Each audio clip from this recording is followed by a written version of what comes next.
Could be good news for everybody. Welcome to WFSO report, Bucks edition.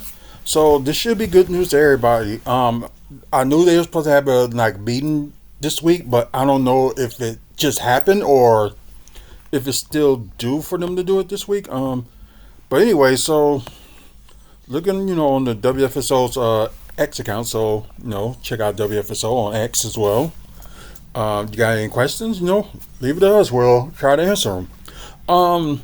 But anyways, Giannis Antetokounmpo has not entertained the idea of a trade at any point during the offseason and has given GM John Horst no indication of when to leave, sources tell him. Well, from the Bucks Rim. As it stands, the two sides seem determined to keep their franchise star in Milwaukee. So, good news, and good news for all the fans in Milwaukee. But like I said, I'm not sure if they had their meeting today or wherever the case may be, but just from what made it seems here, they probably did. So for all you guys reporting on, trying to get Giannis into bigger markets and all that talk, that okay, we got the biggest trade package for Giannis. This goes on every single year, and it just don't stop. And it's like, as I was mentioning in the past, ain't no team can get like a better offer if he decided he want to get traded. So it's not going to work. So most likely, what's going to be going on is they're going to focus on still building around Giannis, and they're not in the apron yet, and there's still free agents that they need to sign, except for Brook Lopez. So for those who tend the idea, going to the Warriors or going to San Antonio or going to Houston or anywhere else, y'all can shut up now because he's not going anywhere. And you got yeah, you always had the little one. Hey, Ivy. But anyways, it's just all the talking and stuff like that. Hopefully, it completely stops. But, it probably won't because they probably would do the same thing next year and all that crazy stuff. So, because he got 2 years left and plus a player option. And, this season and next season, then after that, he has a player option. Which most likely I think he's going to take because, of course, with some people, they're going to want to make more money. And I'm glad, NBA did have this type of thing going on, where all the small market teams and some big market teams will still be able to keep their franchise player or their best player that they think is the best on the team. So I'm glad with that, but then again, you got these scoopers and all that stuff. Oh, he's going to go here. It's like it's not the 2010s. And the sad thing is like with the 80s and 90s and a little bit of 2000s too, there always been players that been loyalty to one team. Then you have the I would say the LeBron James effect, or you got some of the older guys that gonna be ring chasing, which in a way I can understand because what more can they do for their franchise? So, but I guess it's now different now. With certain training methods they have. With all technology they got to help people get better, train them and things like that. And also I think now in the 2020s you still got certain players like Giannis, Nikola Jokic, Steph Curry, that's loyal to their team. So, and the thing is, we need more of that. But I know some of it could get out of hand because you didn't develop in enough time. So we just see it with some players that they didn't develop enough, or they should have developed by now, and what's going on. So I get that GMs and owners be like, okay, we got to let him go. So some things I can understand, but there are some things that that change the faith of your city, state, and the franchise. You got to hold on to it until he can't do it no more. So that's just my thing, and just, crap, that was Legos. But the sad thing is, you got certain people that act like they couldn't do it on their own, or when you try to get them help, it's not enough. But Giannis does have a few things to work on this game, like passing the ball more, or work on his free throws. So and plus if anybody does if he said no, I want it out and get traded, you're gonna end up dealing with the same thing. So you might as well just better off just have the team that had them the longest and just deal with that for the rest of their career. So I know he won them a championship, and I know some people are going to say like he doesn't owe us anything or anything like that. That's not what we're not saying. It's just like right now, because we probably end up being back in the dark days of where not that many people go to games, and shocking all of a suddenly they end up, oh, they're gonna drop the ticket prices because they want people to come.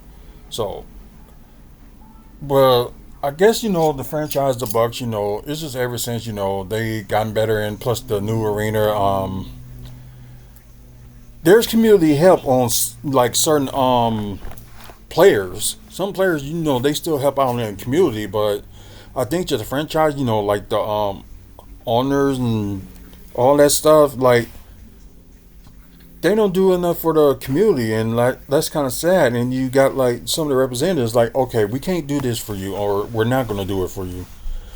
So it's just it's sad on that part. But sorry to bring that up, but I just thought I just needed to just to make some points, and all the other scoopers or think they really scoopers need to just go the other way and kick themselves in the head or kick themselves in the butt, wherever it may be. But seems like this is good news, and we open, they work out something in the summer. As I kind of pointed out already, that you can kind of run it back a little bit, but there's just certain people you should not bring back. Like the only main concern that I said they should not bring back is Brook Lopez. That's the only one that said no. Get another center, or we know Dame's out. Either you're gonna resign Ryan Rollins and Kevin Porter Jr. if he doesn't opt out. So maybe you probably can talk to him and during like all season, then be like, okay, we want you to stay and please like keep your option, and if you prove yourself, you will get a bigger deal. Kind of like what Gary Trent has done with with the Bucks since he signed like the minimum. So yeah, Gary Trent is due for a payday. So maybe because it was like on another group that I put up on from the Real Milwaukee Bucks fans. So if you get a chance, check out Real Milwaukee Bucks fans on Facebook. But the point was saying that I think it was like 2 years, 21 million. Because they do, they got the space, cap space right now off of Brook Lopez contract. Then you got, they said a 14 million mid-level of exception that they have from the trades they did in the middle of the season. So they got some money to deal with. So if they want to get like a center from free agency, okay. But at least you need to resign Jericho Sims, and also at the same time, you got your 47 pick in the draft, and you can do cash considerations with another pick in the draft. Maybe a team may have like too many draft picks. They're not going to use the certain person, so. So right now, we're just going to say the Bucks going to end up, with 2 second-round draft picks, including the one that they already have that they got in the trade from Detroit. So it's a possibility, or they end up doing a pick swap with somebody. That's possible. Maybe get up ahead and go from there, and you probably just saw, it went dark because, it's about to get dark outside. But although it's not, and it's like 8:16 Central, so yeah, it's just crazy. But anyways, what y'all think about this news? Do you believe it? But if you don't, I understand. We gotta wait until it comes from the horse's mouth, or from news reporters, other news reporters like locally, or you think this is a good idea that he's staying and like they just still try to build around him. So comment below, let me know what your thoughts. We will chat it up with those comments and go from there. If you like today's video, please give it a like. We not only just talk about Bucks, we talk about wrestling, we talk about comic book movies, TV news, and we talk about Milwaukee development that's going on in the city. So if you're interested in that, please subscribe to this channel. Try and get to 1,000 subscribers by the end of the year. Without you guys, it'll be no us. Also, over 2,700 videos and counting. So please, check those videos out. They may be some of interest to you, and you might be interested in some of them. So, please check them out. Check out the website also, wrestlingfanspeakout.weebly.com. You'll see like appearances at meet and greets for like wrestlers in the Midwest. Also, coming events in the Midwest wrestling wise. Also, videos like this, and photos that we took at events like Bucks events, and also excuse me, and also with Bucks events and wrestling events, and also pictures that who we met. And like I said, we're trying to update the merchandise store. We will work on that. Hopefully by summer it will be up. Right now I got to do something in my end. So anyways, thanks for our sponsors, Mike and Robin Thompson, and also Midwest Wrestling Collectibles. So you're interested in wrestling figures, wrestling DVDs, or wrestling VHS, they'll be the ones you can go to. So look for Midwest Wrestling Collectibles on Facebook. And don't forget, this month is Mental Health Awareness Month. Please check on your friends, check on your people. They might need your help when they at least suspect it. So please check on them.